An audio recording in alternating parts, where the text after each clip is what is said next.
ਬਿਸਮਿਲ੍ਲਾਹਿਰ ਰਹਿਮਾनिर रहीम। ਸੱਜਣੋ ਤੇ ਮਿੱਤਰੋ, ਦੁਨੀਆ ਵਿੱਚ ਉਹ ਸਮਾਜ ਤਰੱਕੀ ਕਰਦਾ ਹੈ ਜਿਹਦੀ ਨੀਂਹ ਵਿੱਚ ਇਨਸਾਫ ਹੋਵੇ, ਜਿੱਥੇ ਮਾੜੇ ਤੇ ਤਗੜੇ ਵਿੱਚ ਫਰਕ ਰੱਖਿਓ ਬਿਨਾਂ ਇਨਸਾਫ ਦੀ ਤਰੱਕੀ ਬਰਾਬਰ ਤੋਲੇ, ਜਿਸ ਥਾਵੇਂ ਕਾਨੂੰਨ ਸਭ ਨੂੰ ਬਰਾਬਰ ਦੀ ਅੱਖ ਨਾਲ ਵੇਖੇ, ਜਿੱਥੇ ਫੈਸਲਿਆਂ ਵਿੱਚ ਤਾਖੀਰ ਨਾ ਹੋਵੇ, ਉਸੇ ਥਾਵੇਂ ਮਿਸਾਲੀ ਸਮਾਜ ਦੀ ਤਸ਼ਕੀਲ ਮੁਮਕਿਨ ਹੋ ਸਕਦੀ ਹੈ। ਮੈਂ ਹਮੇਸ਼ਾ ਤੋਂ ਅਦਾਲਤਾਂ ਦਾ ਇਹਤਰਾਮ ਕਰਦਾ ਰਿਹਾ। ਅੱਜ ਵੀ ਮੇਰੀ ਨਜ਼ਰ 'ਚ ਰਿਆਸਤ ਦੀ ਮਜ਼ਬੂਤੀ ਦੀ ਸਭ ਤੋਂ ਵੱਡੀ ਜ਼ਮਾਨਤ ਜਮਹੂਰੀਅਤ ਤੇ ਆਜ਼ਾਦ ਅਦਲੀਆ ਹੈ। ਜਦ ਤੀਕਰ ਲੋਕਾਂ ਨੂੰ ਅਦਾਲਤਾਂ ਤੋਂ ਇਨਸਾਫ ਦੀ ਉਮੀਦ ਰਹਿੰਦੀ ਹੈ, ਰਿਆਸਤ ਦਾ ਵਜੂਦ ਮਜ਼ਬੂਤੀ ਨਾਲ ਆਪਣੀ ਸਾਖਤ ਬਰਕਰਾਰ ਰੱਖਦਾ ਹੈ। ਜਦ ਅਦਾਲਤਾਂ ਬਰ ਵਕਤ ਇਨਸਾਫ ਨਾ ਦੇਵਣ, ਮਾੜਾ ਬੰਦਾ ਇਨਸਾਫ ਦੀ ਤਰੱਕੀ ਵੱਲ ਵੇਖ ਕੇ ਅੱਖਾਂ ਵਿੱਚ ਮਾਯੂਸੀ ਲੈ ਆਵੇ, ਤੇ ਫਿਰ ਲੋਕ ਮੁਤਬਾਦਲ ਜ਼ਰਾਏ ਵੱਲ ਵੇਖਣਾ ਸ਼ੁਰੂ ਕਰ ਦਿੰਦੇ ਨੇ। ਉਹਨਾਂ ਦੀਆਂ ਉਮੀਦਾਂ ਉਹਨਾਂ ਲੋਕਾਂ ਨਾਲ ਵੱਧ ਜਾਂਦੀਆਂ ਨੇ ਜਿਹੜੇ ਬਰ ਵਕਤ ਇਨਸਾਫ ਦੇਣ ਦੇ ਨਾਲ ਨਾਲ ਆਪਣੇ ਫੈਸਲਿਆਂ ਉੱਤੇ ਅਮਲ ਦਰਾਮਦ ਕਰਾਉਣ ਦੀ ਤਾਕਤ ਵੀ ਰੱਖਦੇ ਨੇ। ਤੁਸੀਂ ਗੌਰ ਕਰੋ ਤੇ ਤੁਹਾਨੂੰ ਸਮਝ ਆਵੇਗੀ ਕਿ ਸਾਡੇ ਪਿੰਡਾਂ ਥਾਵਾਂ ਵਿੱਚ ਪਰੇ ਪੰਚਾਇਤ ਉੱਤੇ ਲੋਕ ਇਸ ਕਰਕੇ ਵੀ ਇਤਮਾਦ ਕਰਦੇ ਨੇ ਕਿ ਉੱਥੇ ਫੈਸਲੇ ਛੇਤੀ ਹੋ ਜਾਂਦੇ ਨੇ। ਬਾਜ਼ ਔਕਾਤ ਤੁਹਾਨੂੰ ਫੈਸਲਾ ਮਨਜ਼ੂਰ ਨਹੀਂ ਵੀ ਹੁੰਦਾ, ਪਰ ਫਿਰ ਵੀ ਕਬੂਲ ਕਰਨਾ ਪੈਂਦਾ ਹੈ ਕਿਉਂਕਿ ਜਿਹੜਾ ਕਾਨੂੰਨੀ ਤਰੀਕਾ ਉਹਨੇ ਆਪਣੇ ਆਪ ਨੂੰ ਇੰਨਾ ਪੈਚੀਦਾ ਅਤੇ ਮੁਸ਼ਕਲ ਬਣਾ ਲਿਆ ਹੈ ਕਿ ਮਾੜੇ ਬੰਦੇ ਨੇ ਥਾਣੇ ਕਚਹਿਰੀ ਨੂੰ ਇੱਕ ਮੁਸੀਬਤ ਜਾਂ ਅਜ਼ਾਬ ਨਾਲ ਤਾਬੀਰ ਕਰਨਾ ਸ਼ੁਰੂ ਕਰਤਾ ਹੈ। ਖੁਦਾ ਨਖਾਸਤਾ ਮੇਰਾ ਇਹ ਮਤਲਬ ਹਰਗਿਜ਼ ਨਹੀਂ ਕਿ ਸਾਡੀਆਂ ਅਦਾਲਤਾਂ ਇਨਸਾਫ ਨਹੀਂ ਦਿੰਦੀਆਂ ਜਾਂ ਫਿਰ ਸਾਡਾ ਨਿਜ਼ਾਮੇ ਇਨਸਾਫ ਬਿਲਕੁਲ ਮੁਅੱਤਲ ਹੋ ਕੇ ਰਹਿ ਗਿਆ, ਜਾਂ ਫਿਰ ਇਹ ਆਖ ਲਓ ਕਿ ਉਹ ਤਗੜੇ ਦਾ ਇਸ਼ਾਰਾ ਵੇਖ ਕੇ ਫੈਸਲੇ ਲਿਖਦਾ ਹੈ। ਮੈਂ ਅੱਜ ਵੀ ਸਮਝਦਾ ਹਾਂ ਕਿ ਸਾਡੀਆਂ ਅਦਾਲਤਾਂ ਬੜੀ ਹੱਦ ਤੱਕ ਆਜ਼ਾਦੀ ਨਾਲ ਫੈਸਲੇ ਦਿੰਦੀਆਂ ਨੇ, ਅਤੇ ਬਹੁਤ ਸਾਰੀਆਂ ਥਾਵਾਂ ਉੱਤੇ ਸਾਨੂੰ 78 ਵਰ੍ਹਿਆਂ ਤੋਂ ਅਦਾਲਤਾਂ ਦੇ ਫੈਸਲਿਆਂ ਉੱਤੇ ਤਹਫ਼ਜ਼ਾਤ ਵੀ ਰਹੇ ਨੇ। ਭੱਟੋ ਦੀ ਫਾਂਸੀ ਤੋਂ ਲੈ ਕੇ ਹਰ ਉਹ ਫੈਸਲਾ ਜਿਹਨੇ ਸਾਡੀਆਂ ਸਿਆਸੀ, ਜਮਹੂਰੀ ਅਤੇ ਸਮਾਜੀ ਬੁਨਿਆਦਾਂ ਹਿਲਾ ਕੇ ਰੱਖਤੀਆਂ, ਉਹ ਫੈਸਲੇ ਸਾਡੀਆਂ ਇਹਨਾਂ ਅਦਾਲਤਾਂ 'ਚ ਬੈਠੇ ਮੌਜੂਦਾ ਜੱਜਾਂ ਨੇ ਦਿੱਤੇ ਸਨ। ਬਹੁਤ ਸਾਰੇ ਫੈਸਲੇ ਅਜਿਹੇ ਵੀ ਨੇ ਜਿਹੜੇ ਦੁਨੀਆ ਦੀ ਕਾਨੂੰਨ ਦੀ ਕਿਤਾਬਾਂ 'ਚ ਮੌਜੂਦ ਨੇ ਅਤੇ ਸਾਬਤ ਕਰਦੇ ਨੇ ਕਿ ਪਾਕਿਸਤਾਨ ਦੀ ਅਦਲੀਆ ਵਿੱਚ ਅੱਜ ਵੀ ਅਜਿਹੇ ਬਾ ਕਿਰਦਾਰ ਅਤੇ ਆਇਨ ਨੂੰ ਤਰੱਕੀ ਬਣਾ ਕੇ ਪੂਰਾ ਤੋੜਨ ਵਾਲੇ ਜੱਜ ਮੌਜੂਦ ਨੇ। ਬੜੀ ਇਤਰਾਮ ਨਾਲ ਲਾਹੌਰ ਹਾਈ ਕੋਰਟ ਦੀ ਚੀਫ ਜਸਟਿਸ ਮੁਹਤਰਮਾ ਆਲੀਆ ਨੀਲਮ ਦੀ ਖਿਦਮਤ 'ਚ ਅਰਜ਼ ਕਰਾਂਗਾ ਕਿ ਤੁਸੀਂ ਦਲੇਰ ਜੱਜ ਹੋ। ਤੁਹਾਡੇ ਕਈ ਫੈਸਲਿਆਂ ਨੇ ਸਾਬਤ ਵੀ ਕੀਤਾ ਹੈ ਕਿ ਤੁਸੀਂ ਪੰਜਾਬ ਦੀ ਧੀ ਹੋਣ ਦੇ ਨਾਤੇ ਇਸ ਧਰਤੀ ਵਾਸਤੇ ਫਖਰ ਦੀ ਅਲਾਮਤ ਹੋ। ਪਰ ਬੜੇ ਹੀ ਇਤਰਾਮ ਨਾਲ ਜੇ ਕਿ ਪਿਛਲੇ ਦਿਨੀਂ ਤੁਸੀਂ ਪ੍ਰਾਪਰਟੀ ਆਨਰਸ਼ਿਪ ਆਰਡੀਨੈਂਸ ਦੀ ਮੁਅੱਤਲੀ ਦਾ ਜਿਹੜਾ ਫੈਸਲਾ ਕੀਤਾ ਹੈ, ਉਹ ਯਕੀਨੀ ਤੌਰ 'ਤੇ ਆਇਨ ਅਤੇ ਕਾਨੂੰਨ ਦੇ ਮੁਤਾਬਕ ਹੀ ਹੋਵੇਗਾ। ਪਰ ਬੜੇ ਇਤਰਾਮ ਨਾਲ ਜੇ ਕਿ ਸਾਡੇ ਰਿਆਸਤ 'ਚ ਪਹਿਲੀ ਵਾਰ ਇਹ ਹੋ ਰਿਹਾ ਸੀ ਕਿ ਉਹ ਲੋਕ ਜਿਹੜੇ ਮੁਸਲਸਲ ਕਈ ਸਾਲ ਬਲਕਿ ਕਈ ਨਸਲਾਂ ਤੀਕਰ ਜ਼ਮੀਨ ਜਾਇਦਾਦ ਦੇ ਕੇਸਾਂ ਦੀ ਅੱਗ ਵਿੱਚ ਆਪਣਾ ਕੁੱਲ ਸਰਮਾਇਆ ਝੋਂਕ ਰਹੇ ਸਨ, ਉਹਨੂੰ ਸਰਕਾਰ ਵੱਲੋਂ ਅਜਿਹਾ ਰਿਲੀਫ ਮਿਲਣਾ ਸ਼ੁਰੂ ਹੋਇਆ ਸੀ ਜਿਹਦੇ ਨਾਲ ਫੈਸਲਾ 90 ਦਿਨ ਦੇ ਅੰਦਰ ਕੀਤਾ ਜਾ ਰਿਹਾ ਸੀ। ਮੈਂ ਮੰਨਦਾ ਹਾਂ ਕਿ ਤੁਸੀਂ ਯਕੀਨੀ ਤੌਰ 'ਤੇ ਮਾਮਲਾਤ ਦਾ ਜਾਇਜ਼ਾ ਆਇਨ ਅਤੇ ਕਾਨੂੰਨ ਦੇ ਮੁਤਾਬਕ ਲਿਆ ਹੋਵੇਗਾ, ਪਰ ਮਾਈ ਬਾਪ ਜ਼ਰਾ ਉਹਨਾਂ ਲੋਕਾਂ ਨਾਲ ਗੱਲਬਾਤ ਕਰਕੇ ਵੇਖੋ ਜਿਹੜੇ ਅੱਜ ਵੀ ਕਈ ਨਸਲਾਂ ਤੋਂ ਅਦਾਲਤਾਂ ਦੀ ਰਾਹਦਾਰੀਆਂ ਵਿੱਚ ਆਪਣੀ ਉਮਰਾਂ ਗਾਲਦੇ ਨੇ। ਤੁਸੀਂ ਠੀਕ ਆਖਿਆ ਕਿ ਕਿਸੇ ਤਹਿਸੀਲਦਾਰ ਜਾਂ ਡਿਪਟੀ ਨੂੰ ਫੈਸਲਾ ਕਰਨ ਦਾ ਇਖਤਿਆਰ ਨਹੀਂ ਹੋਣਾ ਚਾਹੀਦਾ। ਜੇ ਕਿਸੇ ਨੇ ਜੱਜ ਬਣਨਾ ਹੈ ਤਾਂ ਪ੍ਰੋਪਰ ਤਰੀਕੇ ਨਾਲ ਅਦਾਲਤਾਂ ਜਾ ਕੇ ਫੈਸਲੇ ਕਰੇ। ਜਿਹੜੇ ਜਾਲੀ ਕਾਗਜ਼ਾਤ ਬਣਾਉਂਦੇ ਨੇ, ਜਿਹੜੇ ਕਬਜ਼ਾ ਮਾਫੀਆ ਦੇ ਹੱਥ ਬਣ ਕੇ ਲੋਕਾਂ ਦੀ ਜ਼ਮੀਨਾਂ ਤੋਂ ਕਬਜ਼ੇ ਕਰਾਉਂਦੇ ਨੇ, ਉਹ ਕਿਵੇਂ ਜ਼ਮੀਨ ਜਾਇਦਾਦ ਦੇ ਫੈਸਲੇ ਕਰਕੇ ਫੌਰਨ 'ਤੇ ਕਬਜ਼ਾ ਛੁਡਾ ਜਾਂ ਦਵਾ ਸਕਦੇ ਨੇ? ਤੁਹਾਡੇ ਤਫਸਾਤ ਸਿਰ ਅੱਖਾਂ 'ਤੇ। ਪਰ ਮੈਂ ਇਹ ਸਾਰੀ ਕਾਨੂੰਨੀ ਮੁਸ਼ਗਾਫੀਆਂ ਤੋਂ ਹਟ ਕੇ ਉਸ ਅਮਲੀ ਹਯਾਤੀ ਦੇ ਹਵਾਲੇ ਜਾਣਦਾ ਹਾਂ ਜਿਨ੍ਹਾਂ ਅੰਦਰ ਜ਼ਾਲਮਾਂ ਨੇ ਮਾੜੇ ਦੀ ਧੌਣ ਨੱਪ ਕੇ ਉਹਦੀ ਕੁੱਲ ਜਾਇਦਾਦ ਖੋਹ ਲਈ। ਉਹ ਵਿਚਾਰਾ ਅਦਾਲਤਾਂ ਦੇ ਬੂਹੇ ਖਲੋ ਕੇ ਅਖੀਰ ਥੱਕ ਹਾਰ ਕੇ ਮਾਯੂਸੀ ਨਾਲ ਘਰ ਬੈਠੇ 'ਤੇ ਮਜਬੂਰ ਹੋ ਗਿਆ। ਮੈਂ ਬਹੁਤੇ ਲੋਕਾਂ ਦੀ ਗੱਲ ਨਹੀਂ ਕਰਦਾ।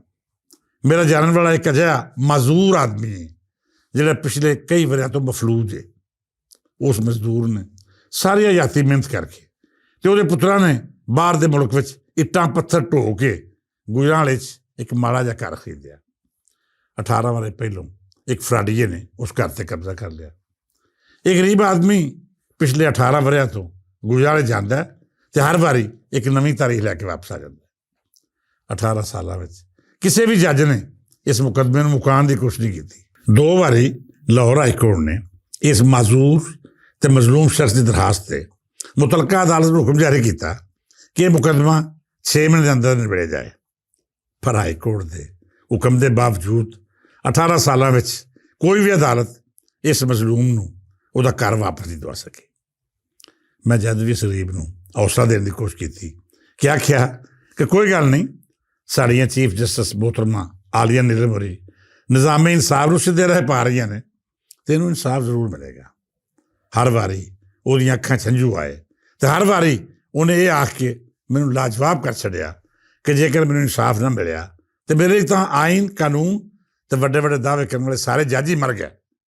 ਮੈਂ ਉਹਦੀਆਂ ਅੱਖਾਂ ਵਿੱਚ ਮਾਯੂਸੀ ਵੇਖੀ, ਮੈਂ ਉਹਦੇ ਹਾੜੇ ਸੁਣੇ, ਦੁਆਈਆਂ ਸੁਣੀਆਂ, ਤਰਲੇ ਮਿੰਨਤਾਂ ਅਤੇ ਦਰਖਾਸਤ, ਪਰ ਕਿਸੇ ਥਾਵੇਂ ਉਸ ਗਰੀਬ ਆਦਮੀ ਨੂੰ ਕੋਈ ਰਿਲੀਫ ਨਹੀਂ ਮਿਲਿਆ। ਜਦੋਂ ਪ੍ਰਾਪਰਟੀ ਆਨਰਸ਼ਿਪ ਪਾਲਿਸੀ ਦਾ ਇਜਰਾ ਹੋਇਆ ਅਤੇ ਮੈਂ ਪਹਿਲੀ ਵਾਰੀ ਵੀਲ ਚੇਅਰ 'ਤੇ ਬੈਠੇ ਇਸ ਮਸਕੀਨ ਨਿਮਾਣੇ ਨੂੰ ਅੱਖਾਂ 'ਚ ਉਮੀਦ ਲੈ ਕੇ ਇਹ ਆਖਦੇ ਸੁਣਿਆ ਕਿ ਸ਼ਾਇਦ ਹੁਣ ਮੇਰੇ ਨਾਲ ਇਨਸਾਫ ਹੋ ਜਾਏ। ਉਹਨੇ DC ਗੁਜਰਾਂਵਾਲਾ ਨੂੰ ਦਰਖਾਸਤ ਵੀ ਦਿੱਤੀ, ਤਾਰੀਖ ਵੀ ਮਿਲ ਗਈ, ਪਰ ਸੁਣਵਾਈ ਤੋਂ ਪਹਿਲਾਂ ਇਸ ਆਰਡਰ ਨੂੰ ਮੁਅੱਤਲ ਕਰਨ ਦਾ ਤੁਹਾਡਾ ਹੁਕਮਨਾਮਾ ਆ ਗਿਆ। ਉਸ ਰੋਜ਼ ਮੈਂ ਉਸ ਮਸਕੀਨ ਨੂੰ ਇੰਝ ਰੋਂਦਿਆਂ ਵੇਖਿਆ ਜਿਵੇਂ ਕੋਈ ਆਪਣੇ ਬਹੁਤ ਹੀ ਪਿਆਰ ਦੇ ਮਰਨ 'ਤੇ ਰੋਂਦਾ ਹੈ। ਉਹ ਕਿਉਂ ਨਾ ਰੋਂਦਾ? ਉਹਦੀ ਉਮੀਦ ਮਰ ਗਈ ਸੀ, ਉਹਦੀ ਆਸ ਦਮ ਤੋੜ ਗਈ ਸੀ। ਪਰ ਮੈਂ ਫਿਰ ਵੀ ਉਹਨੂੰ ਹੌਸਲਾ ਦਿੱਤਾ ਕਿ ਮੋਹਤਰਮਾ ਆਲੀਆ ਨੀਲਮ ਹੋਰੀ ਬੜੇ ਇਮਾਨਦਾਰ ਜੱਜ ਨੇ, ਯਕੀਨੀ ਤੌਰ 'ਤੇ ਉਹਨਾਂ ਤੀਕਰ ਤੇਰੀਆਂ ਹਾਵਾਂ, ਹੰਝੂ ਅਤੇ ਅਥਰੂ ਅਪੀਲ ਬਣ ਕੇ ਜ਼ਰੂਰ ਆਪਣਗੀਆਂ। ਉਹ ਆਪਣੇ ਮਨਸਬ ਤੋਂ ਬਾਖਬਰ ਵੀ ਨੇ ਅਤੇ ਪੂਰਾ ਇਨਸਾਫ ਵੀ ਕਰਦੀਆਂ ਨੇ। ਮੈਨੂੰ ਯਕੀਨ ਹੈ ਕਿ ਉਹ ਤੇਰੇ ਜਿਹੇ ਹਜ਼ਾਰਾਂ ਬਲਕਿ ਲੱਖਾਂ ਮਜ਼ਲੂਮਾਂ ਦੀ ਫਰਿਆਦ ਸੁਣ ਕੇ ਅਜਿਹਾ ਸਿਲਸਿਲਾ ਬਣਾਉਣਗੀਆਂ ਜਿਹੜਾ ਬਰ ਵਕਤ ਇਨਸਾਫ ਵੀ ਦੇਵੇਗਾ ਅਤੇ ਉਹਨਾਂ ਲੋਕਾਂ ਦੀ ਅਸ਼ਕਸ਼ੋਈ ਵੀ ਕਰੇਗਾ ਜਿਹਨਾਂ ਦੇ ਅਥਰੂਆਂ ਦੇ ਨਾਲ ਨਾਲ ਉਹਨਾਂ ਦੀਆਂ ਆਸਾਂ ਅਤੇ ਉਮੀਦਾਂ ਵੀ ਰੁੜ ਗਈਆਂ ਨੇ। ਮਾਈ ਬਾਪ, ਇੰਝ ਹੀ ਇੱਕ ਰਿਟਾਇਰਡ ਸਕੂਲ ਟੀਚਰ ਵੀ ਕਦੀ ਕਦੀ ਆਪਣੇ ਦੁੱਖੜੇ ਰੋਂਦੀ ਮੇਰੇ ਦਫ਼ਤਰ ਆਉਂਦੀ ਹੈ। ਭੈਣ ਭਰਾਵਾਂ ਵਿੱਚੋਂ ਉਹ ਵੱਡੀ ਸੀ ਅਤੇ ਮਫਲੂਜ ਸੀ। ਸਾਰੀ ਉਮਰ ਕਮਾਈ ਕਰਦੀ ਰਹੀ, ਨਾ ਆਪਣਾ ਘਰ ਵਸਾਇਆ, ਨਾ ਆਪਣੇ ਬਾਰੇ ਸੋਚਿਆ। ਜੋ ਕਮਾਇਆ ਆਪਣੇ ਪਿਓ ਦੇ ਹਵਾਲੇ ਕਰਕੇ ਆਪਣੀ ਜ਼ਿੰਦਗੀ ਨੂੰ ਫਰਜ਼ ਦੇ ਨਾਮੇ ਲਾ ਕੇ ਮੁਤਮਿਨ ਰਹੀ। ਪਿਓ ਦਾ ਸੱਜਾ ਹੱਥ ਅਤੇ ਸੱਜਾ ਪੈਰ ਕੰਮ ਨਹੀਂ ਸੀ ਕਰਦਾ, ਉਹ ਕੁਝ ਵੀ ਕਮਾਈ ਨਹੀਂ ਸੀ ਕਰਦਾ। ਪਰ ਇਸ ਧੀ ਨੇ ਸਾਰੀ ਉਮਰ ਦੀ ਜਮ੍ਹਾਂ ਪੂੰਜੀ ਨਾਲ ਆਪਣੇ ਛੋਟੇ ਭਰਾਵਾਂ ਦੇ ਮੁਸਤਕਬਲ ਦੀ ਆਬਿਆਰੀ ਕੀਤੀ, ਪੜ੍ਹਾਇਆ ਲਿਖਾਇਆ ਅਤੇ 4 ਮਰਲੇ ਦਾ ਸੋਹਣਾ ਘਰ ਬਣਾ ਕੇ ਦਿੱਤਾ। ਇਹ ਘਰ ਉਹਨੇ ਆਪਣੇ ਪਿਓ ਦੇ ਨਾਮੇ ਲਵਾਇਆ, ਜਿਹਦੀ ਸਾਰੀ ਉਮਰ ਦੀ ਆਸ ਸੀ ਕਿ ਉਹਦਾ ਆਪਣਾ ਘਰ ਹੋਵੇਗਾ। ਕਿਰਾਏ 'ਤੇ ਰੁਲਣ ਵਾਲਾ ਟੱਬਰ ਆਪਣੇ ਘਰ ਗਿਆ। ਬੜੇ ਚਾਵਾਂ ਅਤੇ ਖੁਸ਼ੀਆਂ ਨਾਲ ਆਜ਼ਾਦੀ ਨੂੰ ਨਵੇਂ ਸਿਰੋਂ ਤੋਂ ਸ਼ੁਰੂ ਕੀਤਾ। ਕੁਝ ਸਾਲਾਂ ਮਗਰੋਂ ਸਾਡੀ ਇਸ ਖਾਤੂਨ ਟੀਚਰ ਦਾ ਵਾਰਦ ਪੂਰਾ ਹੋ ਗਿਆ। ਉਹਦੇ ਰੁਖਸਤ ਹੋਣ ਮਗਰੋਂ ਇਸ ਖਾਤੂਨ ਨੇ ਆਪਣੇ ਦੋਵਾਂ ਭਰਾਵਾਂ ਦੀ ਤਾਲੀਮ ਮੁਕੰਮਲ ਕਰਾਈ, ਨੌਕਰੀ ਲਵਾਇਆ, ਅਖੀਰ ਉਹਨਾਂ ਦੇ ਵਿਆਹ ਵੀ ਕੀਤੇ। ਹੁਣ ਦੋਵੇਂ ਭਰਾ ਆਪਣੇ ਪੈਰਾਂ 'ਤੇ ਖਲੋ ਚੁੱਕੇ ਸਨ ਅਤੇ ਉਹਨਾਂ ਦੇ ਬੀਵੀ ਬੱਚੇ ਵੀ ਆਜ਼ਾਦੀ ਦੇ ਨਵੇਂ ਸਰ ਦਾ ਆਗਾਜ਼ ਕਰ ਚੁੱਕੇ ਸਨ। ਪਰ ਇਹ ਬੀਬੀ ਹੋਰੀ ਰਿਟਾਇਰਮੈਂਟ ਮਗਰੋਂ ਇਸ 4 ਮਰਲੇ ਦੇ ਘਰ ਵਿੱਚ ਆਪਣਾ ਠਿਕਾਣਾ ਨਾ ਕਰ ਸਕੀਆਂ। ਭਰਾਵਾਂ ਨੇ ਆ ਕੇ ਘਰੋਂ ਕੱਢ ਦਿੱਤਾ ਕਿ ਤੇਰਾ ਜਾਇਦਾਦ ਵਿੱਚ ਕੋਈ ਹਿੱਸਾ ਨਹੀਂ, ਇਹ ਮਕਾਨ ਸਾਡੇ ਪਿਓ ਨੇ ਬਣਾਇਆ ਸੀ।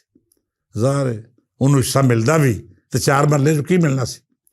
ਤੁਸੀਂ ਇਸ ਨੂੰ ਜੋ ਵੀ ਆਖੋ, ਉਹਦੀ ਜਜ਼ਬਾਤੀ ਵਬਸਤਗੀ, ਜਜ਼ਬਾਤਾਂ ਦੀ ਰਾਹ ਉੱਤੇ ਟੁਰਦੀ ਹੋਈ ਭਰਾਵਾਂ ਦੀ ਮੁਹੱਬਤ ਵਿੱਚ ਅੰਨੀ ਹੋ ਕੇ ਫੈਸਲੇ ਕਰਨ ਲਈ ਜ਼ਰਾਨੀ ਆਖੋ ਜਾਂ ਜੋ ਮਰਜ਼ੀ ਨਾ ਦਿਓ, ਉਹ ਮੁਖਤਲਿਫ ਅਦਾਲਤਾਂ ਦੇ ਬੂਹੇ ਖੜਕਾ ਕੇ ਥੱਕ ਚੁੱਕੀ ਹੈ। ਉਹ ਨਾ ਤਾਂ ਉਸ ਘਰ ਵਿੱਚ ਸਿਰ ਲੁਕਾਵਾ ਲੱਭਿਆ, ਨਾ ਹੀ ਕਿਸੇ ਅਦਾਲਤ ਨੇ ਫੈਸਲਾ ਸੁਣਾਇਆ ਕਿ ਭਰਾ ਆਪਣੀ ਭੈਣ ਨੂੰ ਜਾਇਦਾਦ ਵਿੱਚੋਂ ਉਹਦੀ ਵਿਰਾਸਤ ਦਾ ਪੂਰਾ ਹਿੱਸਾ ਦੇਣ।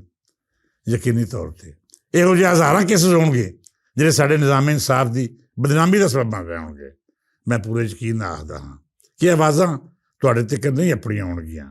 ਇਹ ਮਸਕੀਨ ਨਿਮਾਣੇ ਅਤੇ ਸਮਾਜ ਦੇ ਰੱਦ ਕੀਤੇ ਹੋਏ ਲੋਕ ਜਿਹਦੀਆਂ ਜੀਭਾਂ ਤਗੜੇ ਵੱਲ ਵੇਖ ਕੇ ਪੱਥਰ ਹੋ ਜਾਂਦੀਆਂ ਨੇ, ਉਹ ਤੁਹਾਡੇ ਸਾਹਮਣੇ ਅਰਜ਼ੀ ਪਾਉਣ 'ਤੇ ਕੀ ਪਾਉਣ। ਮਾਈ ਬਾਪ, ਮੈਂ ਤਾਂ ਇਹ ਨਹੀਂ ਅਰਜ਼ ਕਰਾਂਗਾ ਕਿ ਤੁਸੀਂ ਜੋ ਵੀ ਫੈਸਲਾ ਸੁਣਾਓਗੇ ਉਹ ਠੀਕ ਹੀ ਹੋਵੇਗਾ। ਆਰਡਰਸ ਨੂੰ ਲਪੇਟ ਕੇ ਇੱਕ ਪਾਸੇ ਛੱਡ ਦਿਓ। ਸਰਕਾਰਾਂ ਨੂੰ ਆਖੋ ਕਿ ਅਜਿਹੀਆਂ ਪੰਚਾਇਤਾਂ ਜਾਂ ਅਫਸਰਸ਼ਾਹੀ ਤੋਂ ਜਾਇਦਾਦ ਦੇ ਫੈਸਲੇ ਨਾ ਕਰਾਉਣ, ਪਰ ਇੱਕ ਪੈਰ ਅਗਾਂਹ ਪੱਟ ਕੇ ਇਹ ਵੀ ਆਖ ਛੱਡੋ ਕਿ ਜਿਹਨੇ ਫੈਸਲੇ ਕੀਤੇ ਉਹਨੂੰ ਸਖਤ ਸਜ਼ਾਵਾਂ ਦਿੱਤੀਆਂ ਜਾਣ। ਜੋ ਮਰਜ਼ੀ ਕਰੋ, ਸੂਲੀ ਚੜਾ ਦਿਓ, ਫਾਹੇ ਲਾ ਦਿਓ, ਪਰ ਸਰਕਾਰ ਇੰਨੀ ਅਰਜ਼ ਜ਼ਰੂਰ ਸੁਣ ਲਵੋ ਕਿ ਜਿਹੜੇ ਲੋਕ ਕਈ ਦਹਾਈਆਂ ਤੋਂ ਅਦਾਲਤਾਂ 'ਚ ਰੁਲ ਰਹੇ ਨੇ, ਉਹਨੂੰ ਇਸ ਅਜ਼ਮਾਇਸ਼ ਦੀ ਸੂਲੀ ਤੋਂ ਲਾਹਣ ਦਾ ਕੋਈ ਪ੍ਰਬੰਧ ਕਰੋ। ਉਹਨਾਂ ਦੀ ਮੁਸ਼ਕਿਲ ਆਸਾਨ ਕਰ ਦਿਓ।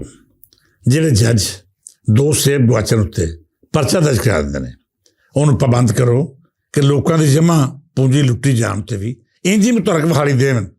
ਨੀਵੀਆਂ ਅਦਾਲਤਾਂ ਦੇ ਜੱਜਾਂ ਨੂੰ ਸਾਡੇ ਵੱਲੋਂ ਇੰਨਾ ਹੀ ਤਰਲਾ ਪਾ ਦਿਓ ਕਿ ਉਹ ਮਾੜੇ ਲੋਕਾਂ ਦੀ ਕੁੱਲ ਜਾਇਦਾਦ ਨੂੰ ਆਪਣੇ ਸੇਬਾਂ ਬਰਾਬਰ ਹੀ ਜਾਣ ਲੈਣ। ਸ਼ਾਇਦ ਇੰਝ ਹੀ ਕੋਈ ਮਸਲਾ ਹੱਲ ਹੋ ਜਾਏ।